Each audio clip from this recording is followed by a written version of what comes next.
Assalamualaikum.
Tes.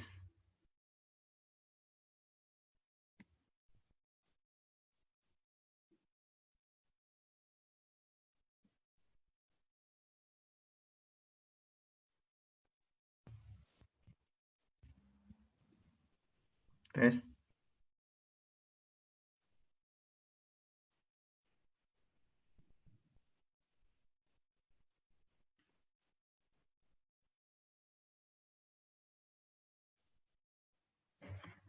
Wah, ini ora sip.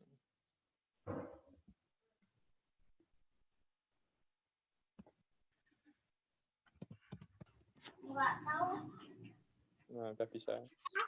Bismillahirrahmanirrahim. Assalamualaikum warahmatullahi wabarakatuh. Waalaikumsalam warahmatullahi wabarakatuh. Alhamdulillah. Alhamdulillahirabbil alamin. Nahmaduhu wa nasta'inuhu wa nastaghfiruh wa na'udzu billahi min syururi anfusina wa min sayyiati a'malina may yahdihillahu fala mudhillalah wa may yudlil falan tajida lahu waliyyan mursyida. Amma ba'du rabbi shrah li sadri wa yassir li amri wahlul 'uqdatam min lisani yafqahu qauli. Amin. Yang kami hormati Ustadz Inoki Nurza yang menjadi pembicara pada kajian webinar ini, dan yang kami hormati para hadirin, para hadirat dirahmati oleh Allah. Halo.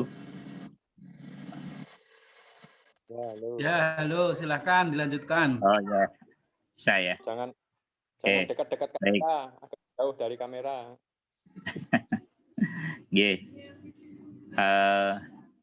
Marilah kita awali kajian webinar sore ini dengan membaca Ummul Kitab ala hadiniyat bi barakati doa bi fadilati Ummul Kitab suratul Fatihah. A'udzu billahi minasyaitonir rajim. Bismillahirrahmanirrahim. Alhamdulillahirabbil alamin arrahmanir rahim maliki yaumiddin. Iyyaka na'budu wa iyyaka nasta'in. Ihdinas siratal mustaqim. Siratal ladzina an'amta 'alaihim ghairil maghdubi 'alaihim waladdallin. Amin.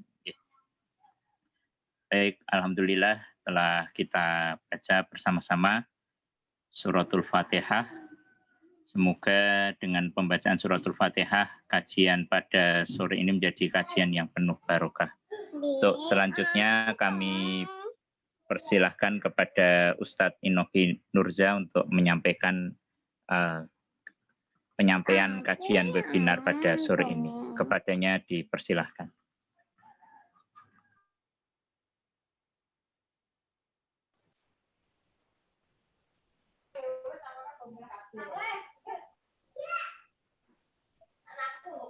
Nggak ada suaranya. Nggak ada suaranya, Ustadz.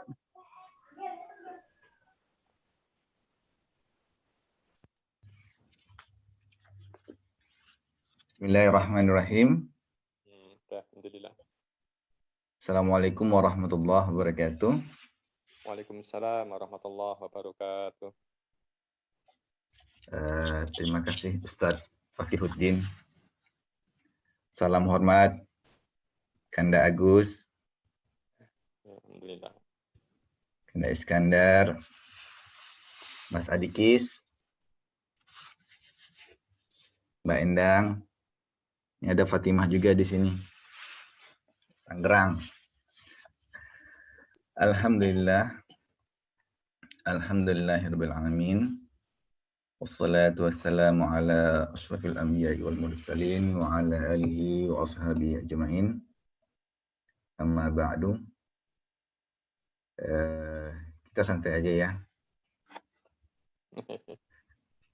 Yang penting kan tersambung silaturahmi. Alhamdulillah pada kesempatan kali ini kita sama-sama bisa berjumpa meskipun dalam perbedaan ruang dan waktu. Saya jam 11 di sini, posisi di ujung selatan benua Afrika. Sesuai dengan tema yang kemarin dibicarakan, kita akan ngobrol-ngobrol santai, mengenal lebih dekat para pejuang Nusantara di Afrika Selatan.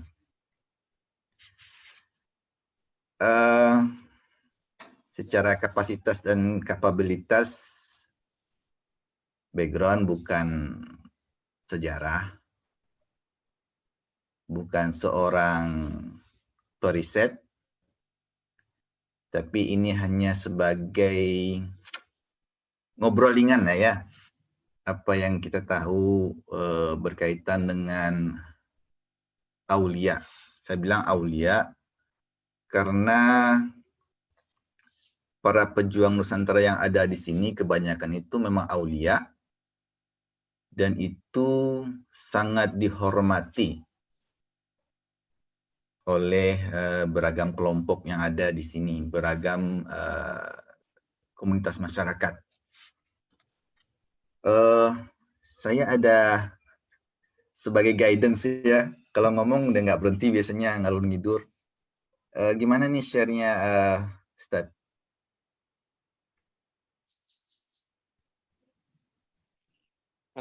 Share screen. Share screen ya? Dikirim Ustadz, nanti saya tampilkan. Oh gitu? Ya. Langsung Sudah saya jadikan co-host. Oh gitu. Sudah. Bisa ada tampilan share screen. Oh, Kalau sudah jadi co-host bisa ke share screen. Bisa. Bisa. Oke. Bisa. Multiple ya. Ah, sudah.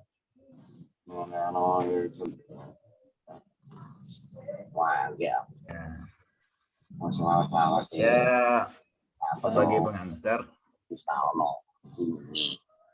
mungkin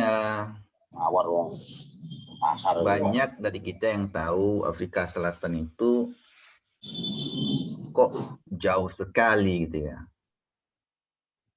Ini kembali kameranya gimana?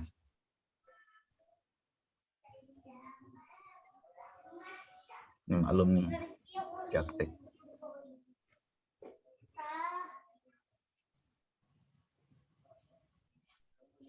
Maksudnya mau di stop screen ini, Oki? Iya. Oh iya, di Kembali stop ke kamera. aja. Stop aja ya. Ya. Yang itu. Atas itu exit share Exit screen. ya? Exit share screen.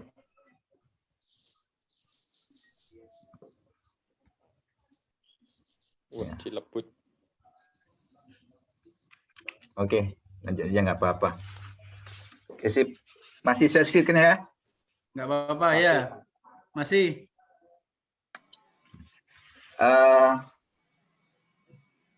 Kalau kita lihat dari sebagai pengantar, kita sebagai masyarakat Indonesia di sini itu sudah kurang lebih sebagai masyarakat dari Nusantara ya, kurang lebih sekitar 4-5 abad. Jadi kalau dihitung umur saya sekarang kurang lebih 43, ya berarti ada sekitar minimal 7 atau 8 generasi itu sudah ada di sini. Berarti itu sudah cukup lama dan sebetulnya sudah bisa mengakar. Nah, materi kita siang ini, sore ya di Indonesia ya, ini lebih, saya karena bukan background-nya ambil copy paste aja.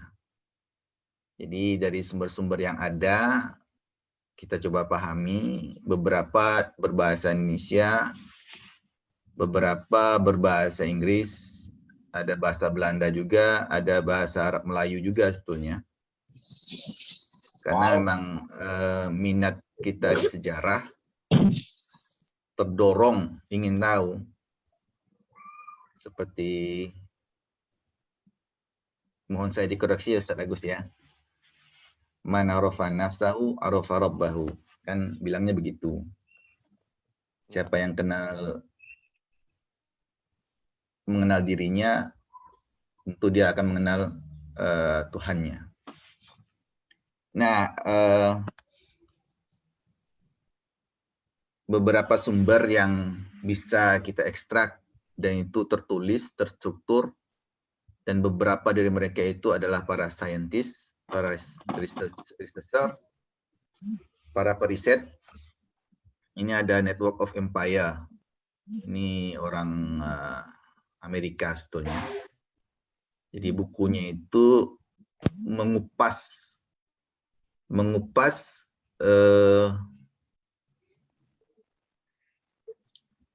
jaringan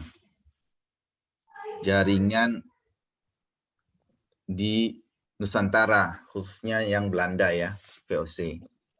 Kemudian ada Guide to Keramat. Jadi keramat ini adalah pekuburan. Keramat, istilahnya keramat kalau di tempat kita itu namanya apa dia, Ustaz? Petilasan ya? Iya. Petilasan ulama-ulama Islam, dan itu sudah ada yang membukukannya. Nah, keramat ini dirintis oleh sebuah kelompok masyarakat. Mereka mencoba untuk melestarikan atau menjaga petilasan-petilasan itu. Kemudian saya ada referensi dari Minangkabau. Nanti akan saya kasih tahu kenapa hubungannya dengan Minangkabau. Kemudian ada bukunya dari Sulaiman Shah Muhammad. Nah, ini adalah orang yang termasuk merintis keramat-keramat itu agar dalam bentuk bagus. Jadi dibikin bagus. Kemudian ada History of Muslim in South Africa. Jadi ini adalah kronologi umat Islam yang ada di Afrika Selatan. Kemudian ada Spice Islands. Ini buku khusus berkaitan dengan Imam Qadi Abdul Salam. Imam Abdul Salam Muhammad Qadi. Imam Qadi Abdul Salam. Nanti kita lihat ya.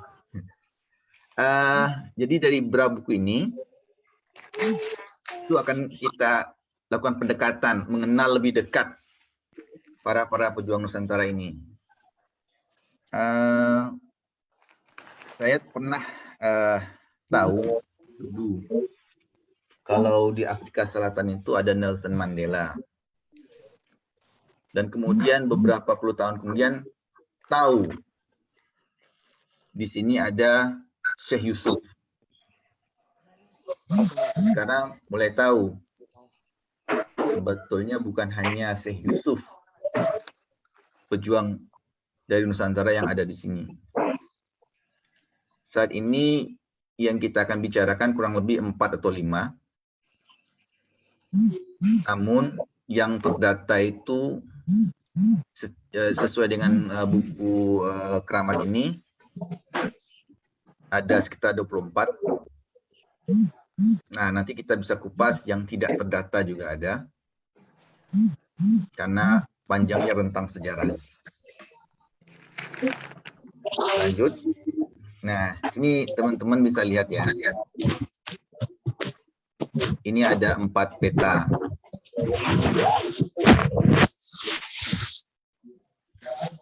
Peta global. Di sini kelihatan Nusantara. Perjalanan ke Cape Town di sini. Nah, ini adalah jalur pelayaran di masa lalu. Kalau masa lalu itu, kalau kita lihat kapal yang terjebak di terusan Suez kemarin, bukan tenaganya tenaga pakai solar ya atau minyak. Kalau zaman dulu itu pelayaran perjalanan menggunakan angin. Nah, di sini di ujung Afrika itu kita lihat ini Afrika, sana ada Namibia, Botswana. Nah, Afrika Selatan itu paling selatan, paling bawah. Di gambar 2 ya. Di gambar 3 kita lihat itu adalah ujungnya, Cape Town. Nah, di sekitar sini, ini adalah daerah Kak Bay, Teluk Kak. Nah, teman-teman bisa lihat kan? Ada bintang-bintang itu, kurang lebih 24.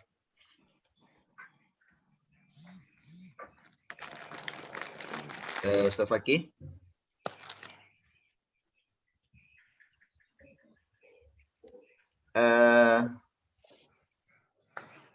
Berapa lama acara kita nih? Pak Fakih. Pak Dikes.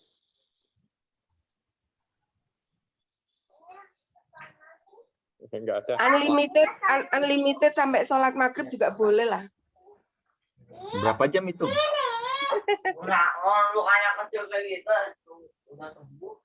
Sampai Pak Inoki sholat duhur.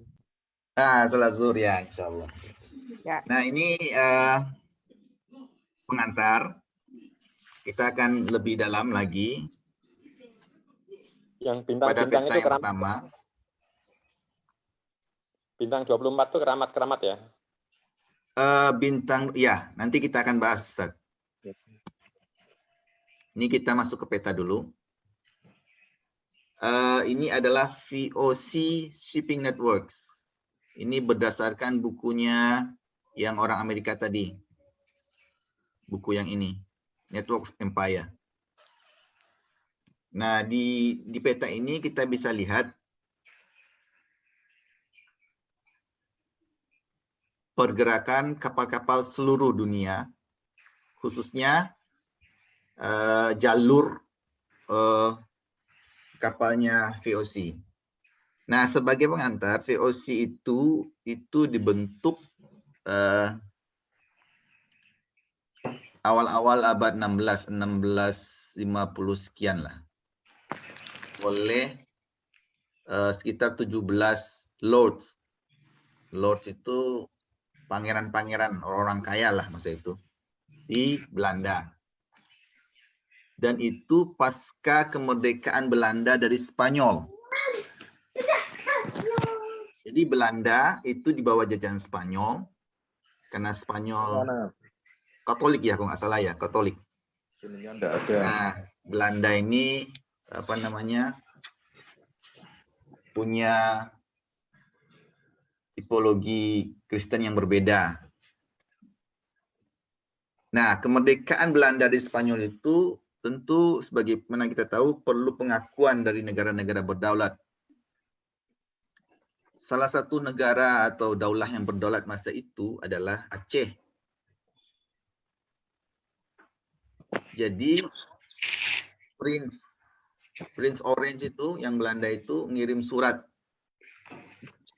ke kerajaan Aceh meminta pengakuan kemerdekaan dari Spanyol. Aceh masa itu adalah negara yang berdaulat, daulah yang berdaulat. Bahkan Aceh mengirim utusan ke Belanda. Perjalanan kurang lebih jalan 3-4 bulan sampai di sana. Nah, utusannya itu mungkin bisa didalamin lagi, meninggal di situ. Kepala utusannya itu bisa ditelusuri sejarahnya. Kemudian malah dikuburkan di salah satu dari Afrika Selatan halaman gereja katedral di Belanda. Nah, ketika Belanda sudah diakui kemerdekaannya, kemudian dimulailah korporasi. Jadi VOC adalah korporasi pertama di dunia dan mungkin belum ada yang mengalahkan kekayaannya. Bahkan Google pun belum. Elon Musk belum tentu bisa. Nah, itulah kekayaannya VOC masa itu yang didapat dari tanah dan darah bangsa kita. Alhamdulillah.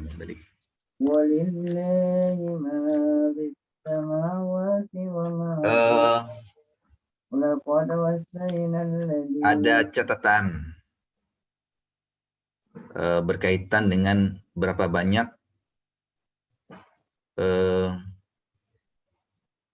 orang-orang yang dibawa oleh VOC atau orang-orang yang diambil kemerdekaannya, yang diputus akar kekeluargaannya, yang direbut dari sanak saudaranya, yang dibawa ke Cape of Good Hope atau Cape Town. Di sini kita bisa lihat data Indonesia itu ada 189 orang. Ini data yang tercatat oleh pihak company VOC. Nanti kita bisa lihat data ini sebetulnya valid, yang tercatat ya valid.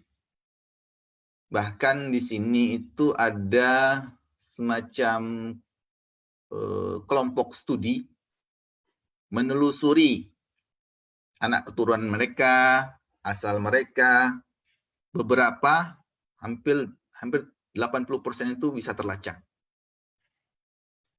Jadi kalau mereka dibawa ke sini itu mereka akan dibaptis. Jadi jalurnya seperti itu. Dibaptis, diberi nama baru. Kalau keimanannya nggak kuat, kalau Islamnya Islam ecek-ecek di masa itu dibawa kemari, ya pastilah mau nggak mau terbaptis. Bahkan ada kasus anak menantu dari Syekh Yusuf.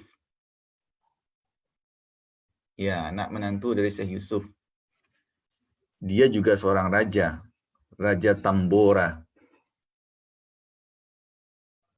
Mungkin tahu ya, Raja Tambora di daerah Lombok. Itu menjadi non-Muslim. Menjadi Kristen. Begitupun anak keturunannya. Sekarang anak keturunannya non-Muslim. Nah, kalau kita lihat perjuangannya memang berat di sini. Kenapa? Ini ada peta yang selanjutnya. Inilah Afrika. Afrika Selatan di bawah. Di dalam Afrika Selatan itu ada kerajaan Lesotho dan Eswatini. Jadi Afrika Selatan itu kelihatannya kursor saya kelihatannya, Sofaki ya? Kelihatan. Ya, ketika saya mainkan kursor ini kelihatan ya? Kelihatan. Ini Afrika Selatan. Nah, dulu Afrika Selatan itu kan baru merdeka. Apa istilahnya? Di masa Nelson Mandela itu kan untuk apartheid ya. Jadi pemerintahan apartheid itu sebelum Nelson Mandela kurang lebih sekitar Nah, ini ya. Background saya bukan orang sejarah ya. Tapi dulu Afrika itu bergabung, Namibia, Botswana, itu sambung menyambung. Jadi itu namanya Sultan Afrika dulu. Jadi Afrika bagian selatan. Nah, sekarang Afrika Selatan sendiri pecah. Jadi ada Afrika Selatan sendiri. Ini di bawah sini nih. Ini Afrika Selatan. Tapi dalamnya ada Lesotho, kerajaan, ada Eswatini, kerajaan juga. Nah, di mana kita bicara keramat yang terdata itu, yang sesuai dengan rujukan dari Mazar Community, Mazar Society, di daerah Western Cape, sebelah barat. Ya, barat. Jadi ini, sini. Ini cakupannya masih terlalu luas. Kenapa? Kalau yang terdata di sini, karena saya pernah jalan-jalan, nggak jauh juga sih, di pinggiran-pinggiran sini, itu banyak keramat-keramat, banyak petilasan, banyak kuburan-kuburan, dan itu rapi, dibungkus rapi, kayak kuburannya sunan-sunan di Indonesia. Oke. Kita lihat peta yang lebih dalam. Nah, ini dia Ustaz Agus. Ini sesuai dengan rujukan buku kita, buku keramat.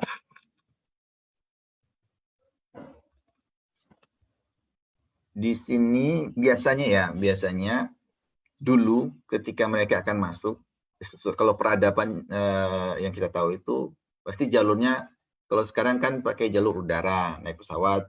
Ini misalnya di sini apa? Depot. Kalau dulu kan lewat laut. Kalau masuk ke dalam itu kan melalui sungai, jalur sungai. Karena begitu standarnya yang saya tahu ya, peradaban itu. Nah, ini ada pulau, ini namanya Pulau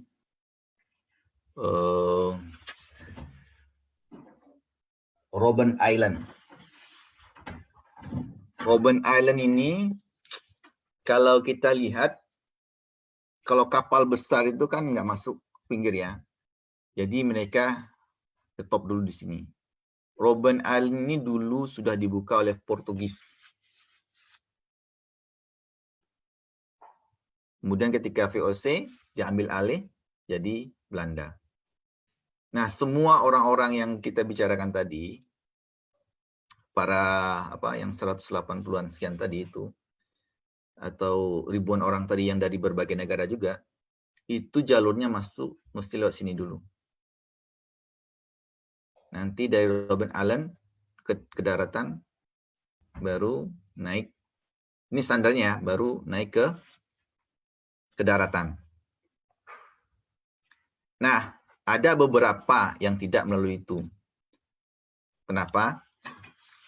Karena iklim yang tidak bisa ditebak di sini. Badai bukan hanya badai air atau badai hujan, tapi juga badai pasir. Jadi hembusan angin itu dari daratan ke sini, ke atas. Nah, di wilayah ini itu ada kayak bukit berbaris. Kalau di Sumatera itu disebut bukit barisan. Nah, di sini Hottentot Holland namanya, berbaris dia. Jadi kalau angin itu keluar serut dari atas mau ke laut, mesti lewat di sini.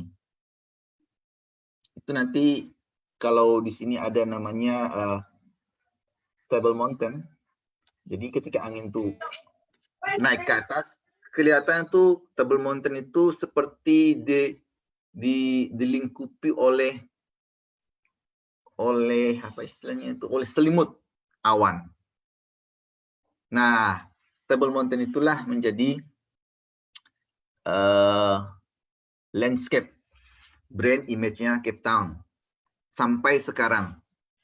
Jadi di peta-peta lama itu kita bisa lihat kalau Table Mountain itu berarti itu Cape Town atau Cape of Good Hope. Ada beberapa nama untuk Cape of Good Hope itu, ada sekitar 4-5 nama. Karena begitu berminatnya orang-orang, para pelaut dulu untuk kemari.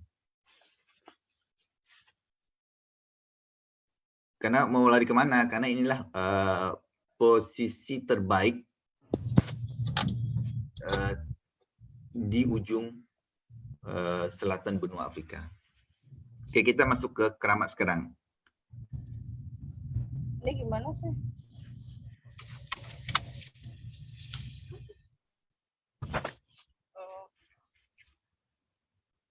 Ini adalah buku Guide to Keramat. Buku ini saya pakai sebagai acuan lah ya, acuan. Kira-kira siapa aja yang kita bisa akan bicarakan. Kalau di sini ada terdata 24, kita akan lihat dulu, mengenal lebih dekat dulu, kurang lebih ada sekitar 4 atau 5 orang. Pertama, Tuan Matara, Said Abdurrahman Maturo. Kemudian ada di sini Syekh Yusuf. Kemudian ada Tuan Dai Kuasa dan Tuan Ismail Dai Malela. Ada Said Abdul Aziz. Ada Syekh Abdurrahman Matebe. Ada Said Mahmud. Ada Syekh Abdul Muttalib. Nah, ini adalah yang dianggap aulia oleh mereka yang memuliakan keramat-keramat ini. Ini bukan tanpa sebab. Karena kawasan yang saya sebut tadi itu, daerah sini, itu kan nggak landai ya, dia perbukitan langsung ke atas, jadi semak-semaknya banyak. Jadi ketika musim panas, itu kadang terbakar sendiri. Jadi terbakar sendiri dia. Nah, beberapa keramat itu, Wallahu a'lam ya, karena ini bukan saya yang bicara, orang sini yang bicara. Jadi api itu melompati keramat. Kemudian info ini. Dan itu hampir rata di setiap keramat seperti itu, makanya dia bisa bertahan. Kemudian sampai detik ini belum. Nah, kalau kita coba bahas satu persatu. Ini dia. Ini Matura. Said Abdurrahman Matura. Posisinya di Robben Island. Robben Island itu di sini. Kalau Matura. Nah, ini adalah orang Madura. Dan itu dikonfirm oleh masyarakat kelompok raja-raja Madura di Bangkalan. Bisa dilihat YouTube-nya nanti.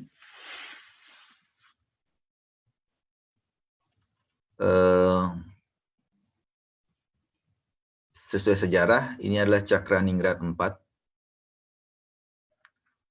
Mungkin teman-teman Ustadz Fakih katanya ahli sejarah, lebih tahu lah daripada saya. Jadi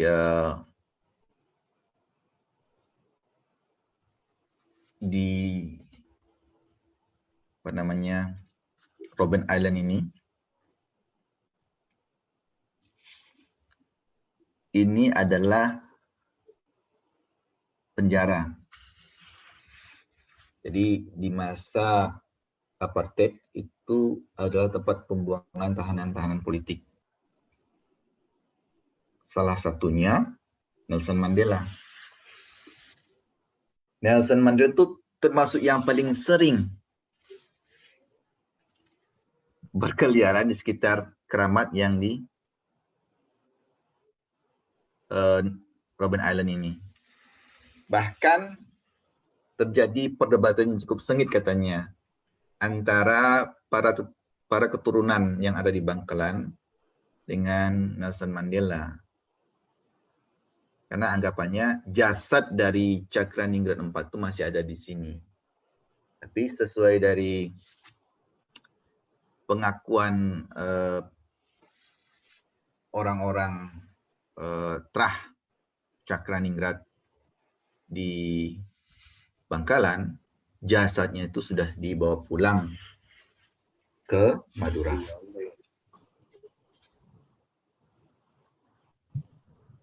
Teman-teman bisa lihat, mungkin kalau di Indonesia wajar yang lihat petilasan seperti ini. Tapi di negara yang pernah apartheid, yang pernah rasis,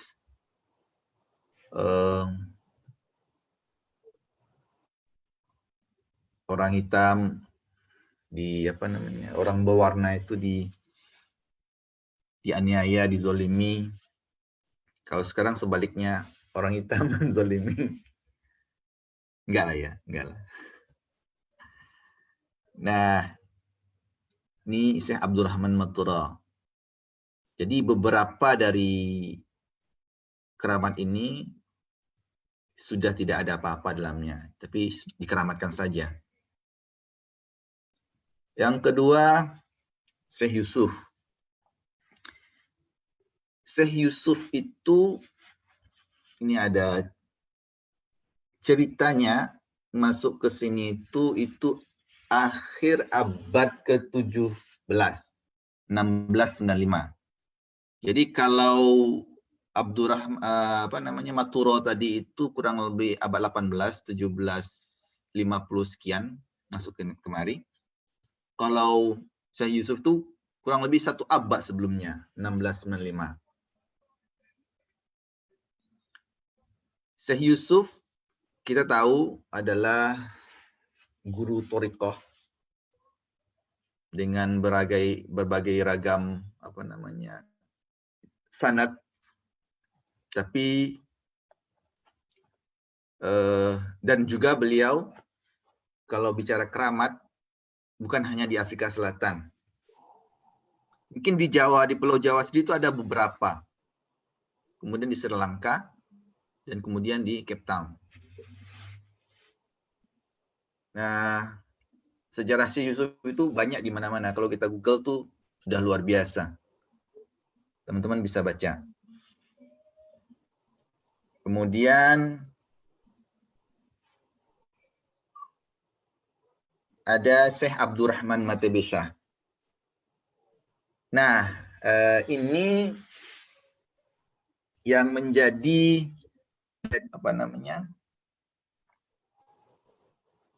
masih menjadi banyak pertanyaan. Karena sesuai dengan istilahnya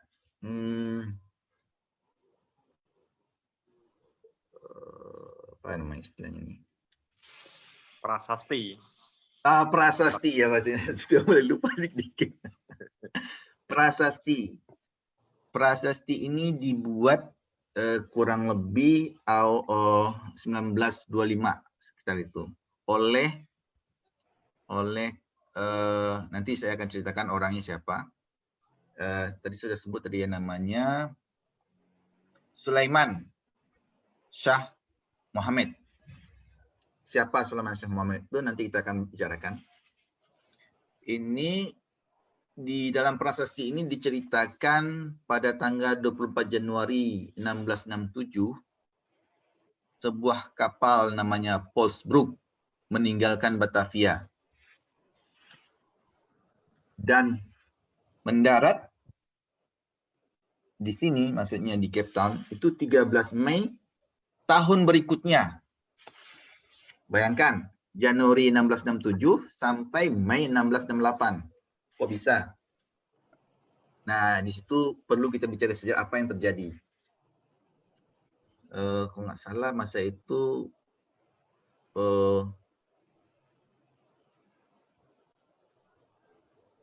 saya nggak mau berasumsi, tapi ada yang menyebabkan kenapa kapal itu berangkat dari Batavia sampai di sini tuh hitungannya seharusnya 3 bulan.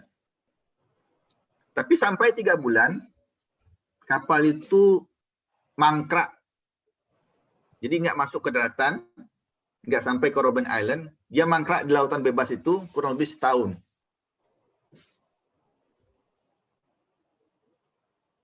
Apa sebab? Nah, nanti kita dalami sejarahnya, insya Allah. Jadi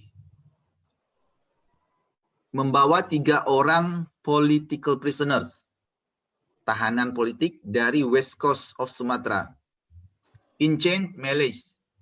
3 prisoner orang Malays,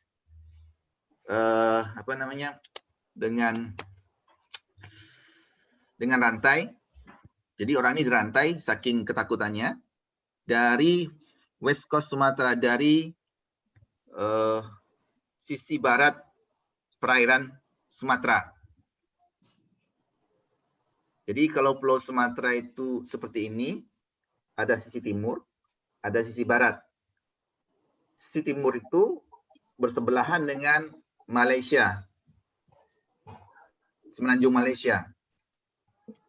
Sisi barat itu ke Lautan Hindia. Nah, sisi barat dan sisi timur itu ada penguasanya. Tapi pengaruh Aceh sangat kuat di masa itu.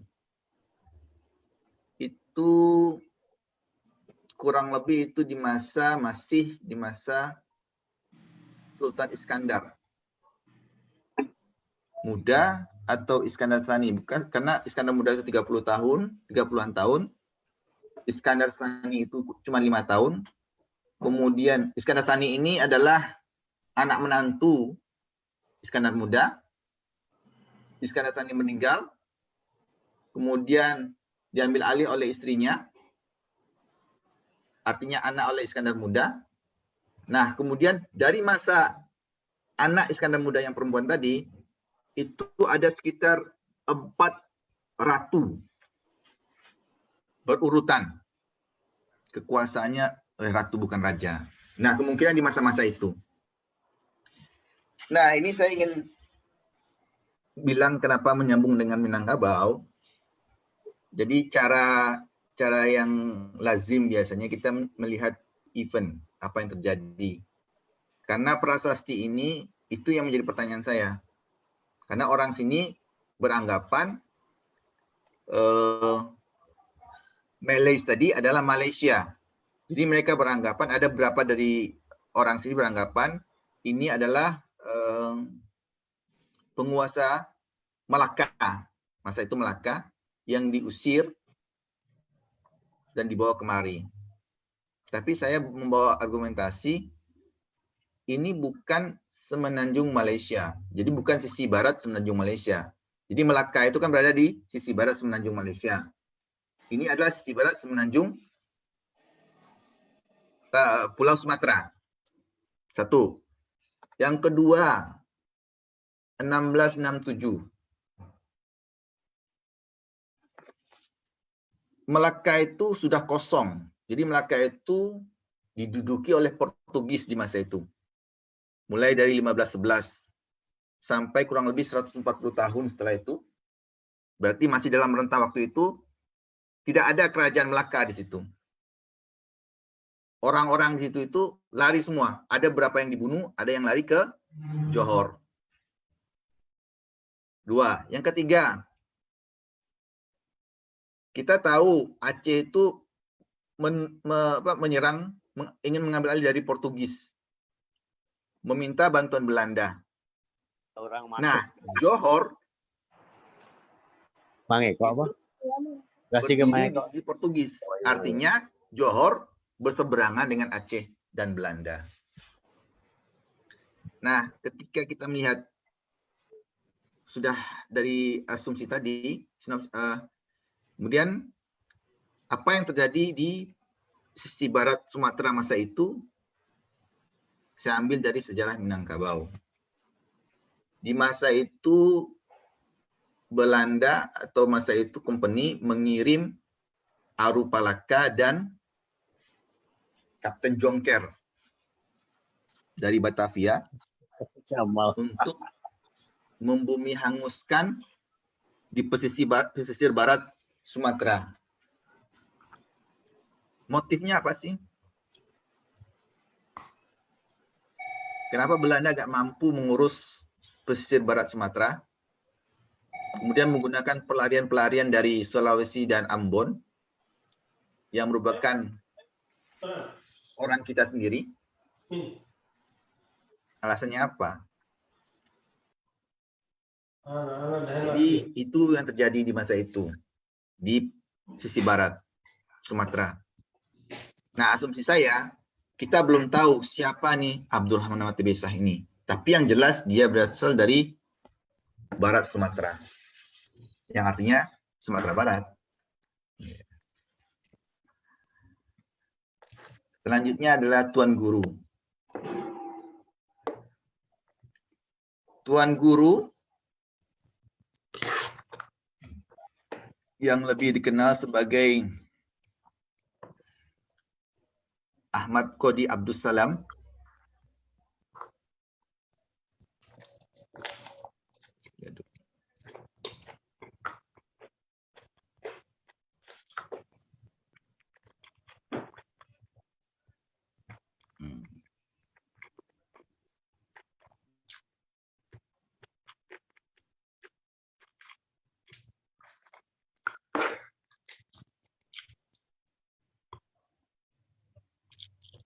Oke. Qodi Abdus Salam ini salah seorang orang-orang ningrat di Tidore. Tentu yang kita tahu itu berarti karena pergolakan di situ dan dibawa kemari. Dia melalui jalan yang cukup payah masa itu sebetulnya. Karena kapalnya itu mangkrak, kena badai. Kena badainya itu, ini informasi dari Syafiq Morton ya, dari Syafiq Morton. Kapalnya itu kandas di daerah Saldanha. Di mana Saldana, di sini. Saldana. Kemudian dia digiring jalan untuk ke Cape Town. Dari Cape Town kemudian ditaruh di Robben Island. Kemudian bebas. Kemudian balik lagi ke Robben Island.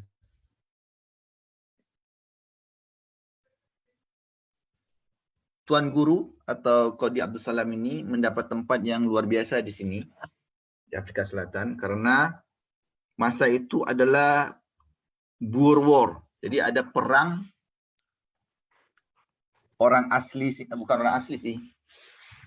VOC tadi kan membawa settlement. Membuka settlement Cape Town itu di Cape Town, membawa orang-orang Eropa kemari. Kemudian ada pergantian posisi penguasa dunia ke Belanda, perang dengan Inggris kalau nggak salah, sehingga terjadi perang antara sama orang kulit putih, orang Belanda ada orang Inggris di Cape Town. Nah kala itu komunitas Belanda itu sedikit akhirnya membuat semacam kesepakatan dengan komunitas non-white, termasuk dengan masyarakat yang di sana ada Tuan Guru tadi. Tuan Guru minta konsesi, kalau kita bisa membantu, oke, dan kita menang, kami minta perdikan tanah untuk membangun masjid. Karena masa itu belum ada masjid sama sekali.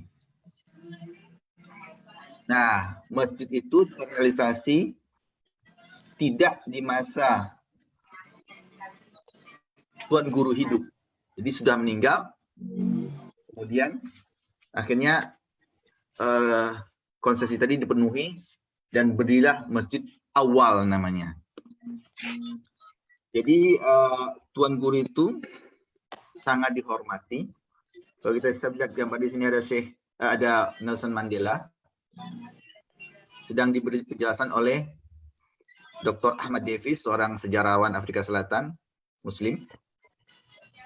Di sini ada mungkin Ustaz Fakih, tahu orang ini ya? Kita lihat Ustaz Fakih.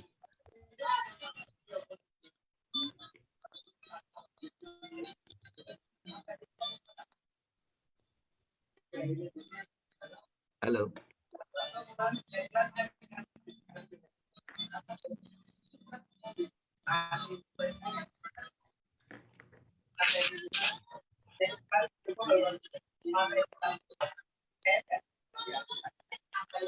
Umar.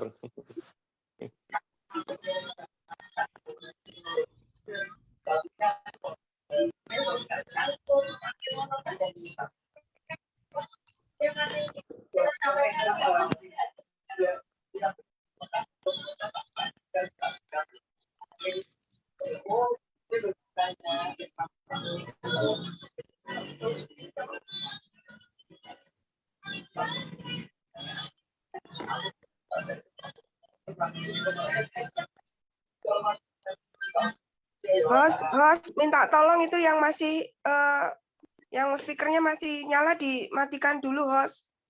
Yang jadi host siapa ini?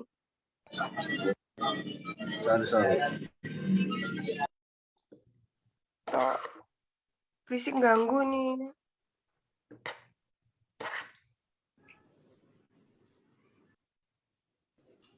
Hansa mungkin bisa minta tolong di mute pesertanya. Hansa.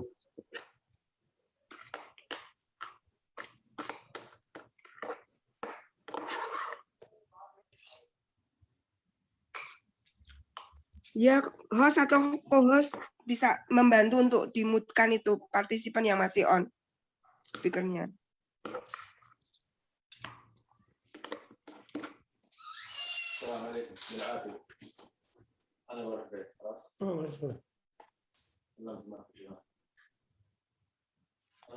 Nah, ini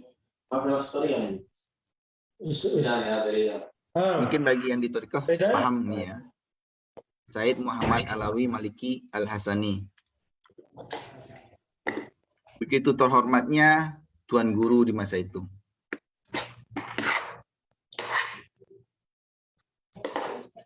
Bahkan Tuan Guru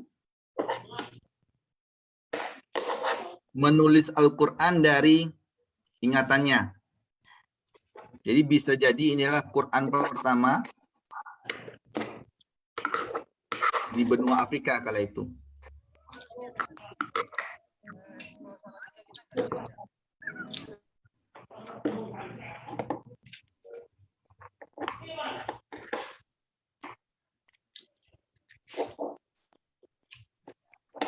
Oke. Kita kembali ke keramat. Tadi ada sekitar 24 keramat. Jadi semua keramat itu pada tahun 1917 kurang lebih itu direkonstruksi bukan rekonstruksi ya, tapi dibikinkan pekuburan atau petilasan yang lebih bagus. Orang yang mengusahakannya itu di bawah pimpinan beliau, Haji Sulaiman Shah Muhammad. Beliau bahkan melakukan perjalanan untuk menelusuri orang-orang itu, keramat-keramat itu. Makanya beliau punya buku Tales from Five Continents. Artinya beliau sempat ke Indonesia.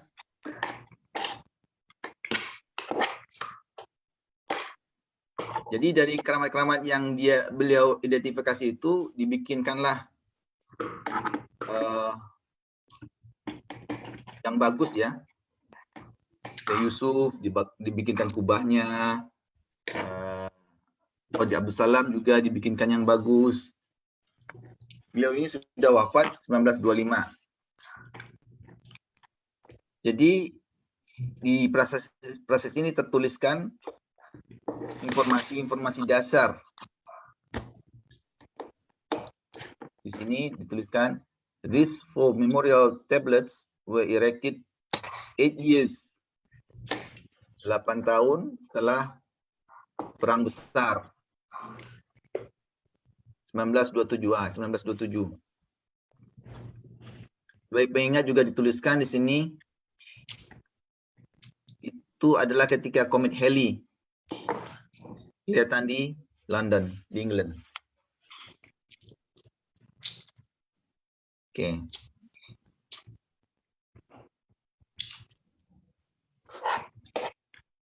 Nah, ini orangnya.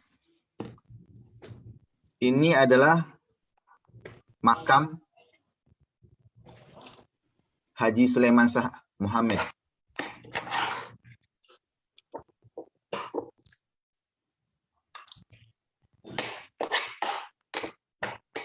Tadi saya sebutkan ada keramat, ada aulia, ada orang-orang yang terdata, ada yang jasadnya kembali ke Indonesia, ada jasadnya masih ada di sana. Nah, sekarang kita bicara orang yang pernah diasingkan di sini, kemudian balik ke Indonesia. Adalah Raden Mas Kreti. Raden Mas Kreti ini gampangnya adalah kalau di Jakarta atau di Solo itu ada Jalan RM Said. RM Said itu adalah Mangkunegara pertama. Mangkunegara itu kan gelar bagi beliau, tapi nama dan gelar bagi ayah beliau yang diasingkan kemari bersama dengan Mas Kreti. Jadi RM Said itu adalah kakak dari Mas Kreti.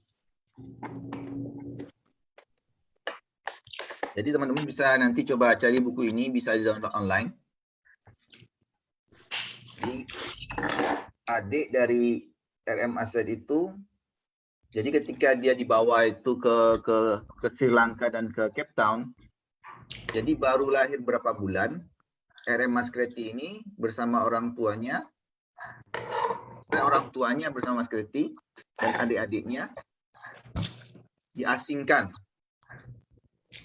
Jadi yang mengasingkan itu mungkin para sejarawan lebih tahu ya, Belanda, tapi atas permintaan adik dari Mangkunegara. Ini adalah perebutan tahta di Mataram kala itu. Dan kita tahu RM Said itu mencoba merebut, dan di situ ada gap pecinan juga. Dan RM Said itu akhirnya mendapat posisi lahan dari Mataram yang ada di Mangkunegaran. Ramadan, need to ask the people.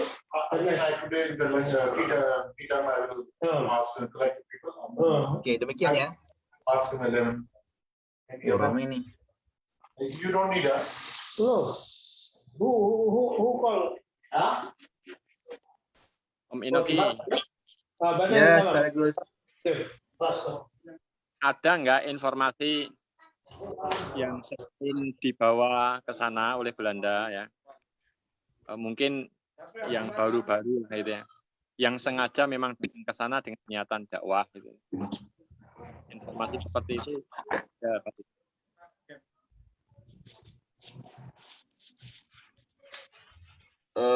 Di masa Belanda atau sekarang? Belanda hingga kini. Oh, Belanda. Jadi kan kalau sekarang Termasuk Ahmad Dedat yang terkini ya.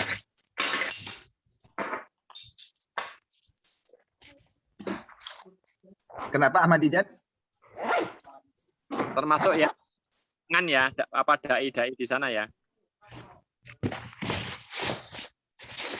Kalau Islam di sini cukup kuat posisinya.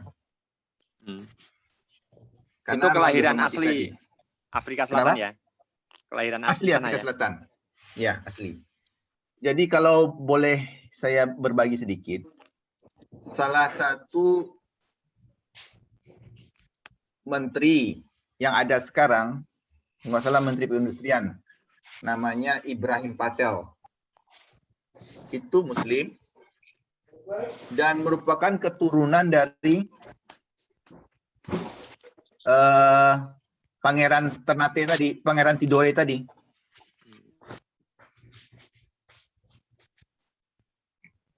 Di sini Islam cuma 5%. Mungkin turun sekarang. Tapi memiliki posisi yang baik di apa namanya? Di sosial masyarakat.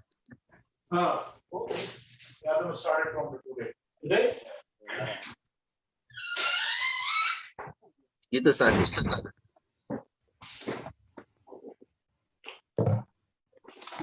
Terima kasih.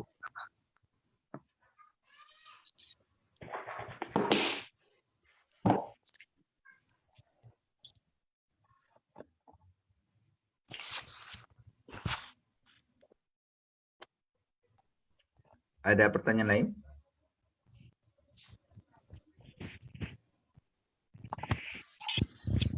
Ada pertanyaan di chat itu dari Fatima. Nah, di mana? Di chat. Ya.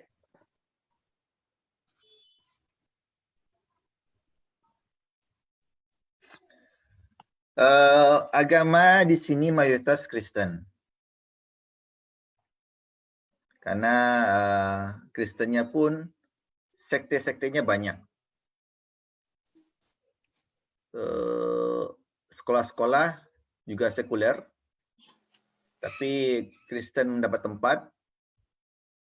Islam lebih pada survival mood. Mereka membentuk komunitas sendiri, membuat sekolah sendiri. Ada sekolah yang istilahnya join funding ya, pemerintah dan Muslim, komunitas Muslim. Meskipun 5% pendidikan umat Islam di sini, saya kira jauh lebih baik daripada rata-rata. Ahmad Didat itu, kita nyambung ke Ahmad Didat ya, Ahmad Didat itu posisikan di Durban. Jadi kalau kita lihat peta, Durban itu ada di sisi timur ke atas. Timur ke atas. Kalau Cape Town itu di bawah. Ahmad Didat sendiri itu memberikan respek kepada komunitas disebutnya Cape Malay Muslim atas perjuangan mempertahankan Islam di tanah Afrika khususnya. Itu disebut, ada itu rekaman video bagaimana Ahmad Didat memberikan apresiasi yang besar terhadap Cape Malay Muslim. Orang Indonesia, kemarin ada pertemuan orang Indonesia di KJRI. Di sini ada KJRI, ada KBRI. KJRI daerah untuk Cape Town, KBRI di Pretoria. Jadi kalau kita lihat peta, mana peta tadi ya?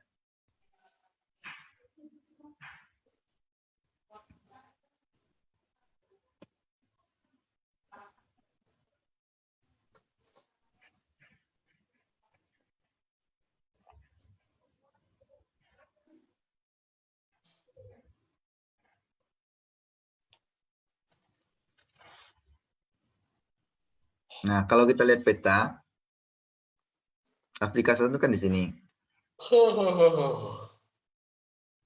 Ya, sini Cape Town. Nelson Mandela tuh di sini lahirnya. Ya kan? Ini Durban. Di sini Muslim, komunitas India banyak.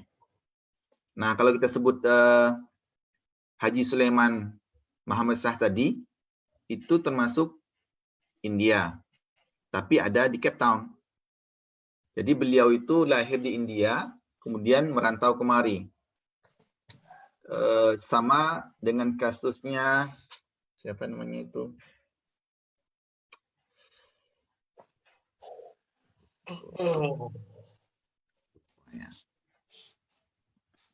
Ahimsa sebetulnya. Nah,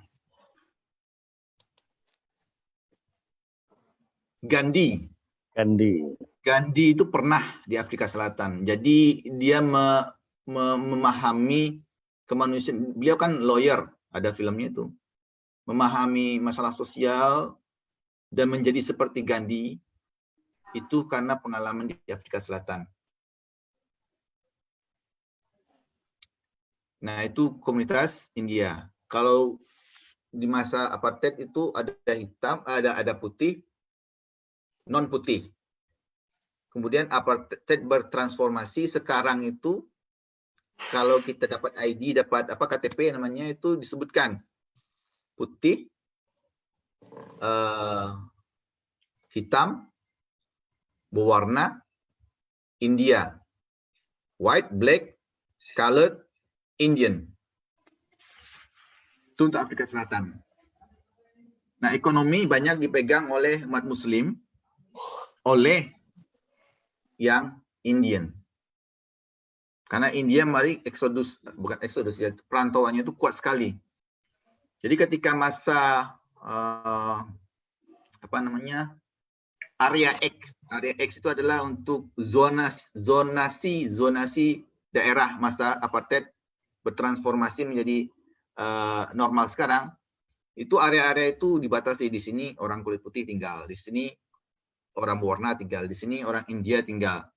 Nah, di sini khusus orang hitam. Begitu pemetaannya masa itu untuk Afrika Selatan. Budaya seperti itu kan nggak bisa hilang seketika ya. Dan sekarang masih ada sisa-sisanya itu. Meskipun tidak seburuk di era apartheid. Jadi orang Indonesia di sini dianggap sebetulnya sebagai orang kolot karena kelihatan seperti orang berwarna kan. Gitu. Orang Indonesia sendiri, kalau saya dulu tahun 2014 menjadi panitia pemilu di sini, itu hanya ada nama sekitar 87 orang. Jadi ketika pindah jadi KPPS di sini 2014, 2019 di Jeddah pengen ikut lagi, banyak. Ada sekitar 15.000 orang dengan DPT 100.000 orang. Jadi kaget masa itu. Nah, di sini urusan PPLN ringan sekali. Gitu, Mbak Fatimah. Iya, makasih Kang.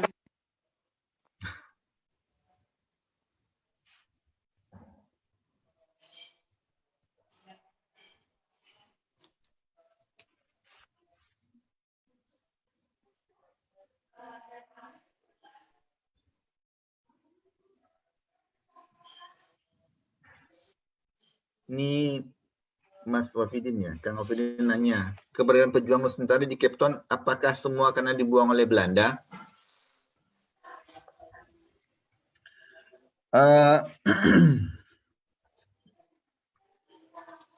Kalau kita kembali ke belajar sejarah, ingat ketika SD SMP, mungkin ada yang ingat Gold, Glory, Gospel.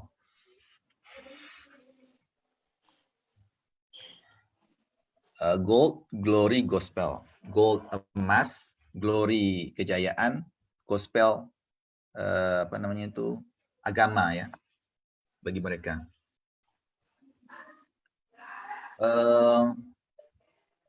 Kebanyakan yang dibuang kemari itu adalah para pemberontak atau nggak bisa diatur, atau orang yang menghalangi Belanda untuk VOC atau Belanda untuk mengeksploitasi atau mengambil apa yang diinginkan. KPPI lah yang ngerti mau keyakinan. Nah, kalau kita bicara sekarang adalah keramat, Berarti mereka adalah orang-orang yang tidak tidak diterima atau tidak bisa bekerja sama dengan Belanda untuk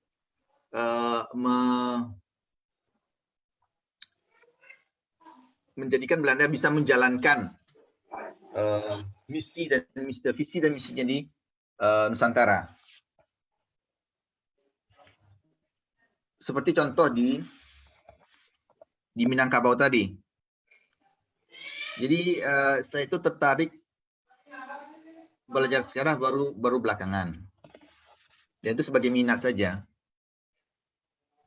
Apa yang bisa kita baca, kita baca. Jadi sumber-sumber itu ada yang sumber-sumber yang lama. Seperti Valentin atau Java Genoskap. Itu kan berbahasa Belanda, tapi karena kemajuan teknologi sekarang bisa kita dibantu oleh Google Translate untuk memahaminya. Kemudian dokumen-dokumen itu juga terdigitalisasi. Nah, jadi kejadian di West Coast, disebut West Coast, Sumatera West Coast, Sumatera, sisi barat Sumatera. Kalau kita melihat pada Minangkabau yang ada di Sumatera itu, jadi di situ zaman itu rupanya komoditasnya itu bukan lada putih atau emas putih saja, tapi emas beneran. Emas beneran. Jadi masyarakat Minangkabau itu hidup di atas tanah yang tipis saja, di bawahnya emas. Ada buku yang menceritakan mereka orang-orang Belanda ini coba masuk dari timur maupun dari barat. Jadi kalau kebetulan kita diskusi, kebetulan adik saya itu peminat sejarah dan orang arkeologi.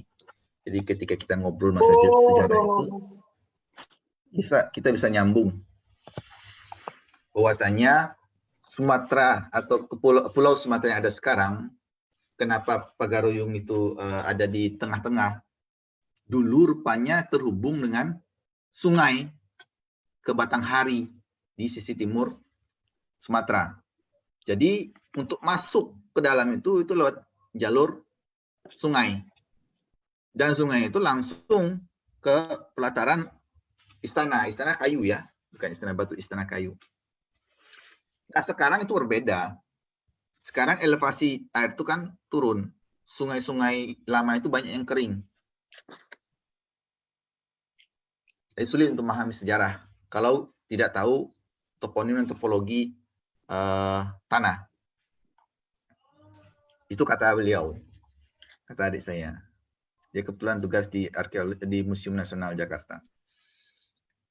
Nah, Belanda itu masuk dari sisi timur lewat Sungai Batanghari. Di pinggir-pinggiran itu kan kehidupan masyarakat, kampung-kampung. Nama saya itu nggak dikasih tempat. Jadi dibombardir. Jadi ada kisah kapal masuk, Belanda itu langsung ditombakin, dihancurkan. Dan itu menjadi presiden buruk. Mereka nggak berani lagi masuk Belanda. Kemudian ada kesempatan ketika Kota Padang, yang dulu itu adalah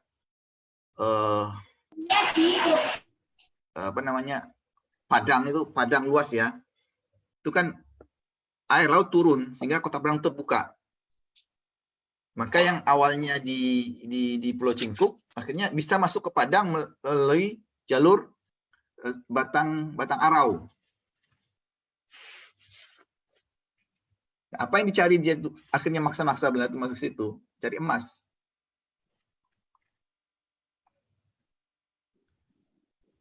Setelah saya belajar di sini baca-baca berapa, rupanya teman-teman ada yang bilang orang asli sini, budak itu pernah dikirim ke Kota Padang.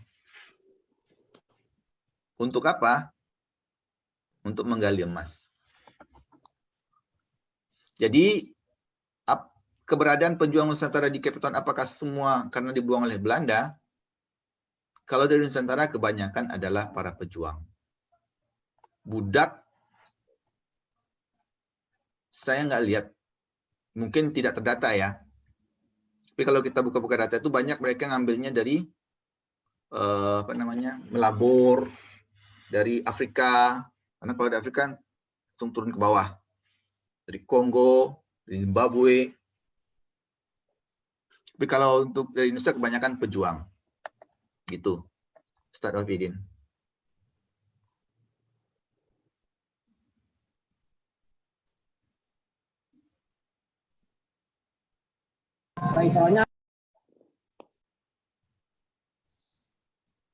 Halo?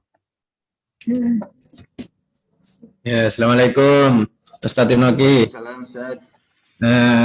Bagaimana dengan perkembangan dakwah Islam di Afsel ini?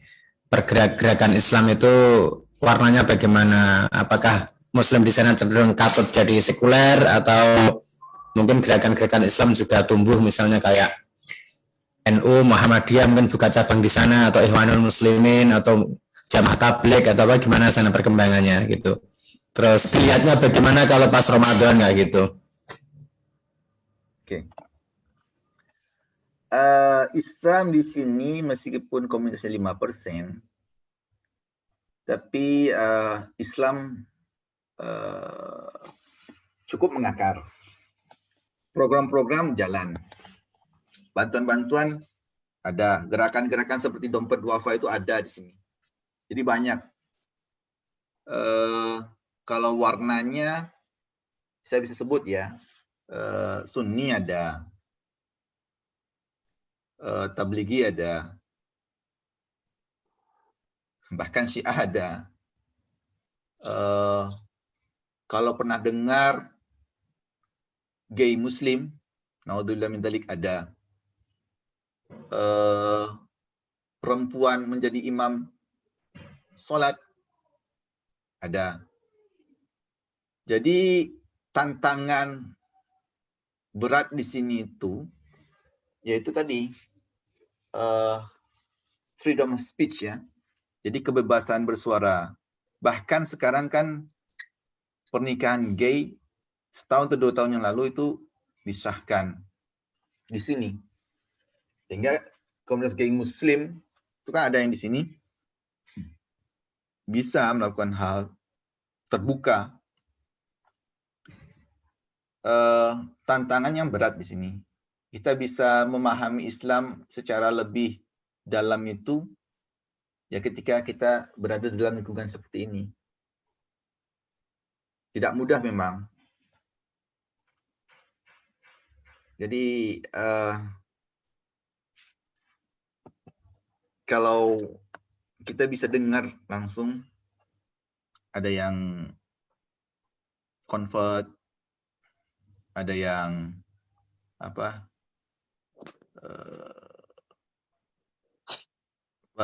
namanya, kemarin itu ada marriage bill. Marriage bill itu adalah undang-undang pernikahan bagi kita orang Muslim. Itu ada salah satu artikelnya yang mengatakan, dalam pasalnya menyebutkan, jadi syekh itu bisa digantikan posisinya oleh pastor untuk menjalankan pernikahan itu. Akhirnya umat Islam waktu itu menolak intervensi pemerintah melalui marriage bill tadi, undang-undang pernikahan tadi. Akhirnya itu nggak bisa disahkan. Jadi sampai sekarang pernikahan yang ada di sini itu tidak terdata di pemerintah. Jadi orang menikah. Yang menikahkan siapa? Menikahkan imamnya. Kalau di Indonesia kan ada buku nikah tuh. Kalau di sini yang mengeluarkan sertifikat nikah itu ya imamnya atau ustadznya. Begitu. Ustadz Rafidin.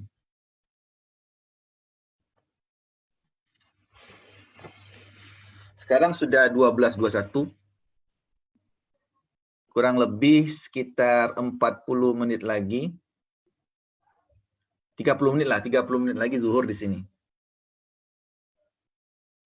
Saya kira kita bisa lebih relax ya. Mungkin bisa dimatikan sekarang live on Facebook-nya.